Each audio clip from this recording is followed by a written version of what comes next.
أحمد بن أبي الحواري قال كلمة جميلة جدا اللي أنا افتتحت بها الخطبة وكانت الخطبة كلها عليها. قال: ليس بالطاعة سعدوا ولكن بالسعادة أطاعوا، وليس بالمعصية شقوا ولكن بالشقاوة عصوا. تعرف تجيب الجملة الجميلة دي؟ ما أجملها.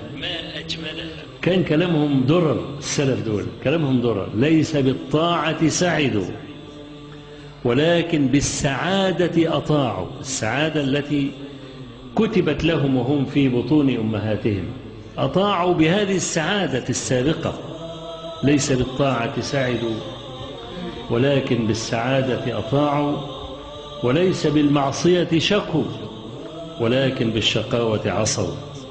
هي دي الخطبة اللي سمعها صاحبنا وقرر بعدها أن يتحلل مني وقد أحللته، وأنا كما قلت قد أحللت كل من تكلم في رجاء أن يحلني الله تبارك وتعالى يوم ألقاه.